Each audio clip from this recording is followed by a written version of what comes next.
And we are going to begin here with our next Let's Learn live session, which is part of the 2022 TESOL Call IS Electronic Village. This session is being recorded. You're welcome to have your web cameras on during the session. It is an option, it's not required, but we do ask that you keep your microphones muted during the session until perhaps the Q&A session, which is going to be at the end of the presentation. And I am happy to introduce our next two presenters, Lara Nardone and Monika Mulder. And they are going to be sharing their presentation, creating an ESOL resources website for students and teachers. And they are going to be telling us about a learning and teaching resource that is a well-organized collection of accessible websites and materials that's divided by skill categories. It is easily able to be navigated by students who wish to improve their English outside of the classroom. And it has a section of resources for teachers. So we are looking forward to learning more about that.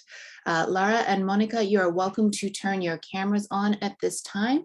I will go ahead and mute and turn things over to you. Welcome.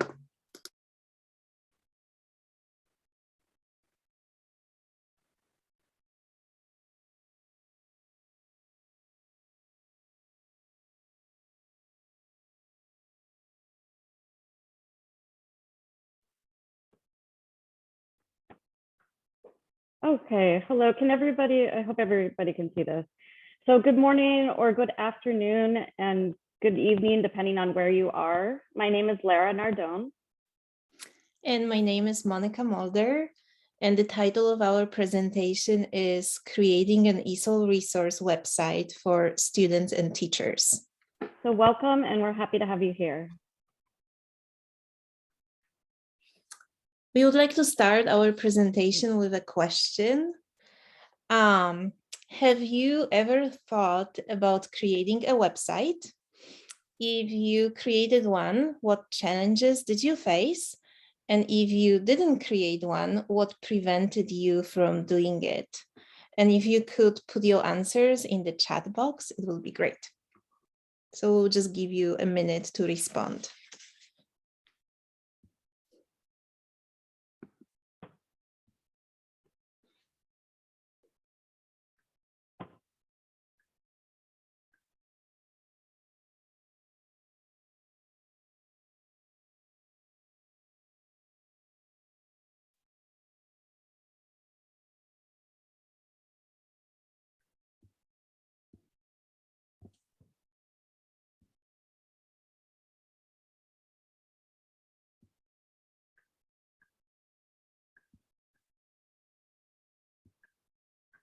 So it seems like we have a variety of responses here. I think most of you have never created one, and there are different reasons why. I think time or time management and technology comes up quite a bit, but there are some of you here who have at least started. I think a couple of you at least started, maybe never finished, and then it seems like there are at least two people who have created one and maybe were able to successfully finish. So that's great. Okay, so let us tell you a little bit more about ourselves and how this project started. I wanted also to note here that we are not web designers. We do not know much about coding. And for this project, we decided to use a Google site, and we'll talk about our process in a later slide. But again, my name is Monika Mulder, and I have worked for the Intensive English Language Program at Portland State University for over 15 years. I started in 2006 as a graduate teaching assistant, and then over the years, I have worked in different positions, including the Learning Center Manager. And when I was the Learning Center Manager, I always wanted to create or update an online resource that we had available for our students but I just never had the time until I met Lara last spring.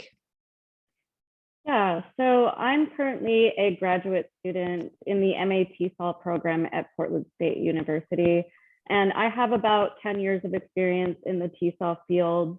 Last spring 2021, I was looking for a project to work on, so I had asked my advisor if she knew of anyone who was looking for assistance with anything, and she gave me some names to reach out to. Eventually, I got connected with Monika, and she let me know that she was looking for help building a resource website for students, and that's how this all got started. So as I have mentioned, we used to have an online resource that was originally created by a colleague of mine in like 2007, 2008, but it wasn't very visual appealing. As you can see, it had many broken links because it wasn't maintained regularly. But this is basically what we started with. And if you cannot see the small font on this slide, don't worry, we just wanted to share with you what we kind of started with at the very, very beginning. So this is what I shared with Lara at the very beginning of our project. And next, and this is our new site and how it looks right now. So again, just for your information, at the very end of our session, we'll share a link to the new site, and you will be able to browse it and access it freely at the end of the session, and also after we are done here. So before we move on, and before Lara tells you a little bit more about our process and organization, we have another question for you. And the question is, how much time do you think it took us to create our new site?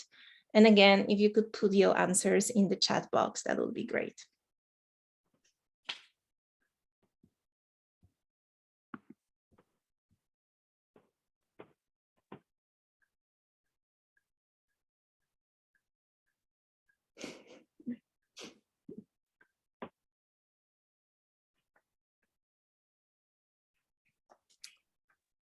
Okay, so it seems again that the answers differ greatly. Anything between 1 week and I don't know, 1,000 years, somebody said, which was kind of funny. But yeah, I will let Lara take over from here, and she will tell you about how we organized our process and how we kept ourselves on task.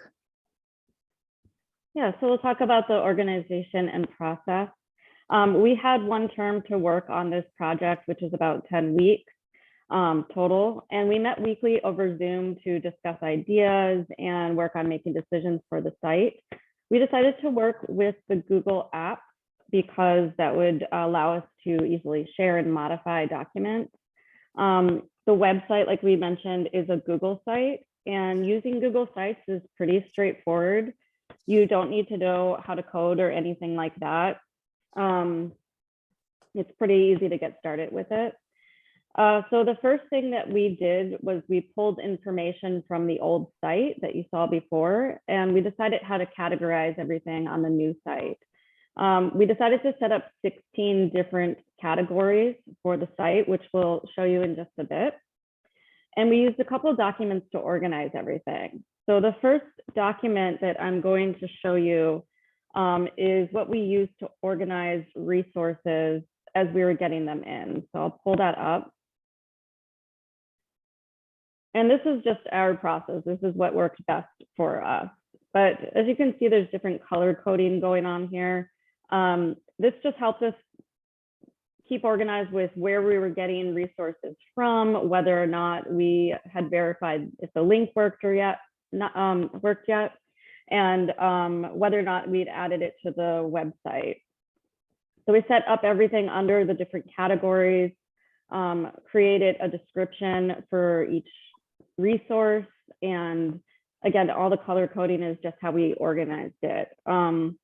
This also serves as a good backup document because we keep this maintained, and if anything ever were to happen to the website, we have all of the resources backed up on this document.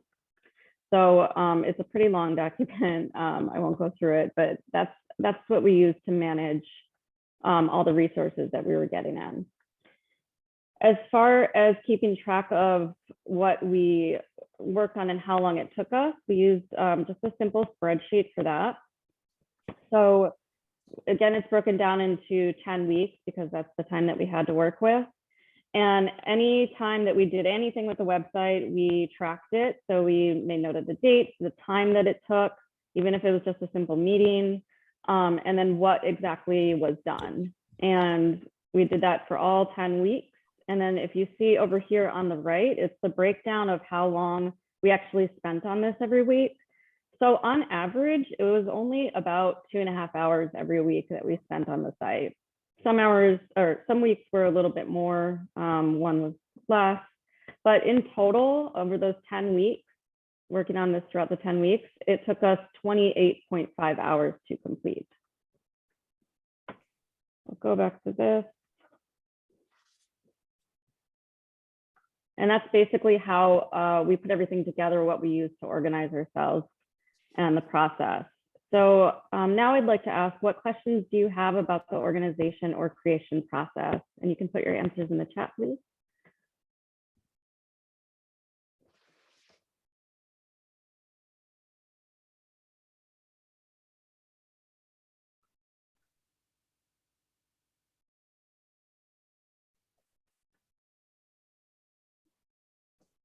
Yeah, how did we decide on the categories?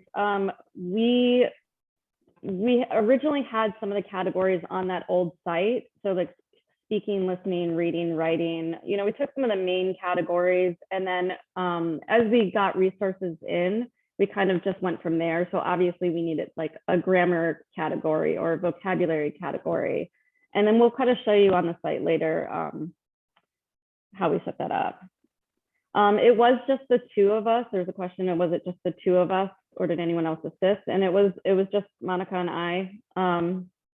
Thank you for the person who said great teamwork. Yeah, and it was, I need to give a big credit to Lara because it was mainly her. I was the one who was assisting.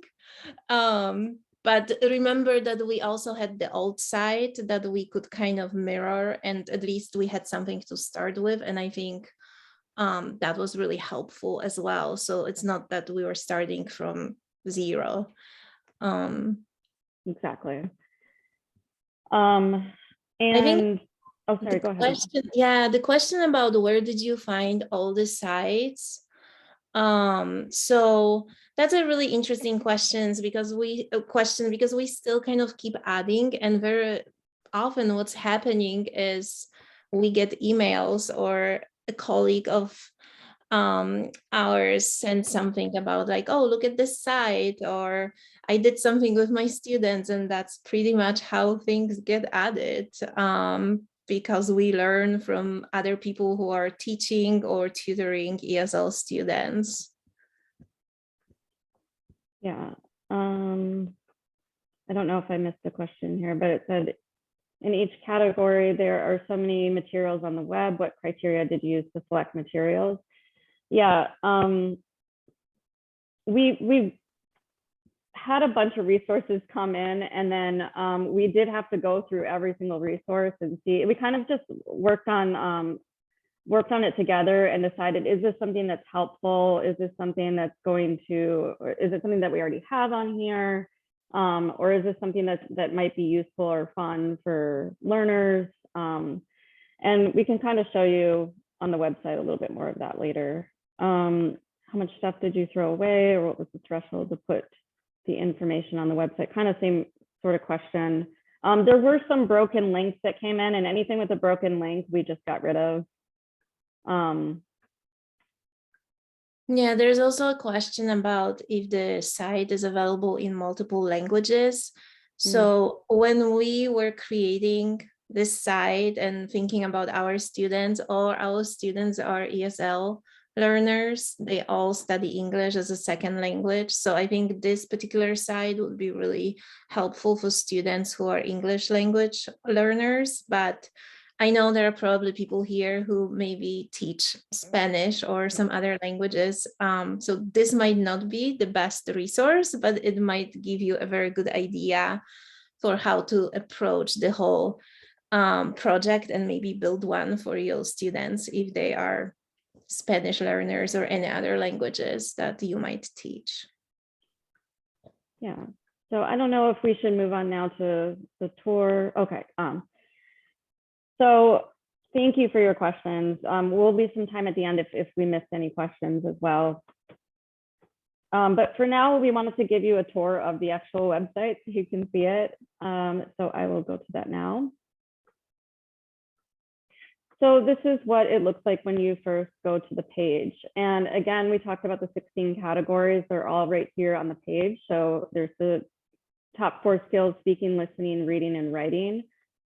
And then, like I mentioned, the grammar and vocabulary. Got some other skills here, some testing skills, and some college resources. And then things like everyday English and corpus tools, computer literacy, games, and apps. So those are the 16 categories that we have for the students. So I'm just going to show you what it kind of looks like when you click in any of these categories. So under listening, for example, if you click on that, it's then divided into subcategories. So it's a little bit easier to manage. So you've got general listening sites, which is just not under any specific category. And you can scroll through there and get to different resources. And then, one thing I wanted to mention is that each resource, there's a short description of what it is, what's contained in there, and then the link itself. And this one right here that I'm pointing to is actually Monika's father's favorite resource. He actually does use this one a lot. And just to kind of show you, there's another version of that same resource. So I'll click on it. And it takes you right there to the resource. And this is like news for different levels. So beginning level, intermediate, advanced. But that's basically how you would navigate through the site. And then you can click back on this top left-hand title right here to get back to the main page. And now I'm going to let Monika tell you a little bit about the teacher. This is on the student side. I'm going to let her tell you about the teacher side. Mm-hmm. So let's take a look at the teacher resources. And before I start, I also wanted to say that originally we did not plan to have a page for teachers, but as we were compiling different resources for our students, we realized that we had a pretty long list of resources that might be helpful for ESL, EFL teachers. So this, and then also Lara had a couple of extra weeks at the end of last spring, so we just decided to add it. And again, we have different categories here on this page, and the category that I appreciate a lot, especially nowadays, is the open educational resources. And again, as I learn about a new resource, we just keep adding. But one that I wanted you to pay attention to, one that is my favorite resource, it's called Green Tea. And it is a resource that was created by a couple of my colleagues at Portland Community College. It was created for English communication skills classes, intermediate level. Again, that can be used by community college teachers, but also I think intensive English language programs. When you scroll down, you will see that the resource is divided into 6 different units, and each unit has a theme. And then within each unit, there are a lot of different activities, listening, vocabulary, reading, and speaking activities that are pretty much ready to go. So it's a wonderful resource for the teachers, but also for the students because it's free, which is very important nowadays, I think. So this is just one of them. But again, there are plenty of resources available here. And the same thing as with the student resources, we keep adding and we keep maintaining the site. Yeah, I did want to add that at the current time, we have about around 580 links, different resources on this site. That's just what we currently have. We're planning on keeping it maintained and keeping it updated. So that may change as well.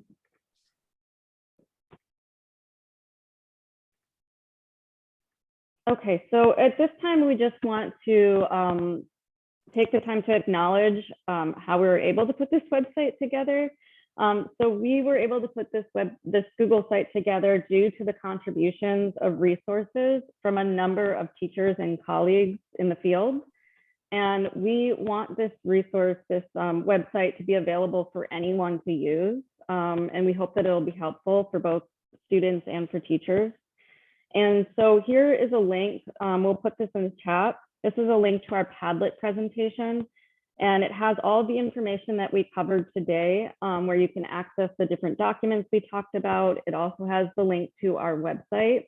And you can also on this Padlet make any comments that you'd like to make, or you can ask questions on the Padlet. And so that's in the chat for you. Okay, so I think we are reaching the end of our presentation. We actually have 4 minutes left for questions.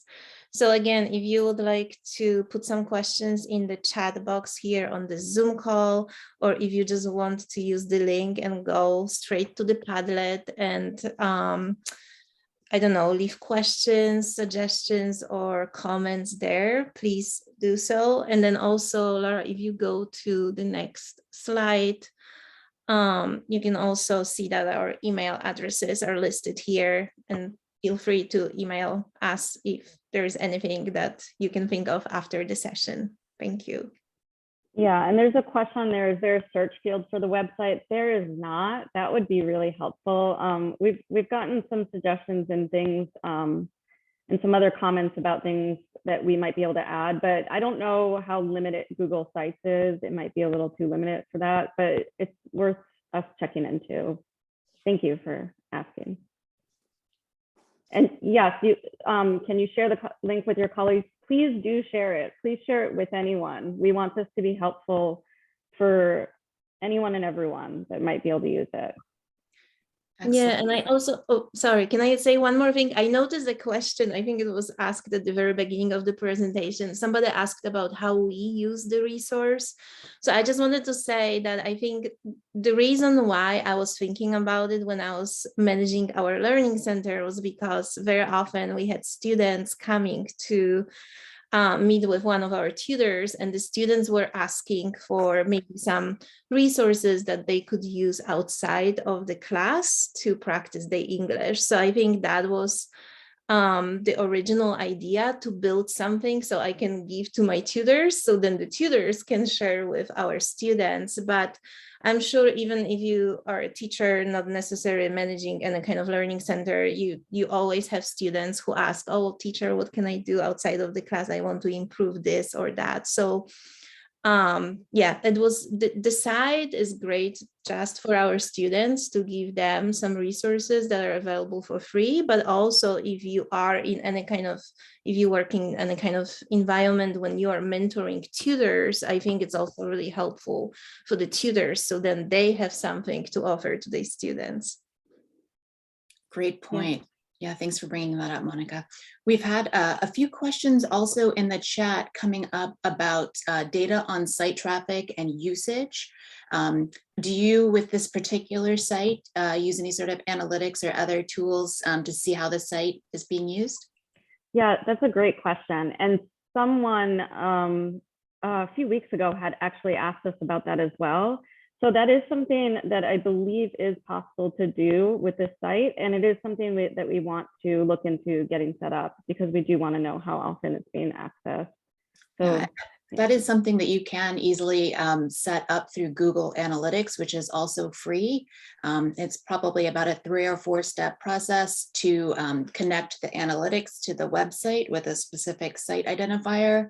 And then for free, you get all the demographics about the number of unique users, where people are signing in from, and how long they're staying on different pages and like things like that. So since you've invested the time in creating such a fantastic resource for both students and teachers, that's something that you might want to look into. And I hope that answers your question, Shannon.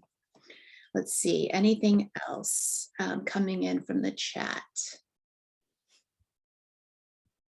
Just a few suggestions, lots of very positive feedback saying thank you for collating all of these resources and explaining how you did it with Google Site. I think the Padlet that you put together really did create a nice process and step-by-step support for your thought process and how you created and have used the site to engage learners with the content that you've collected and curated.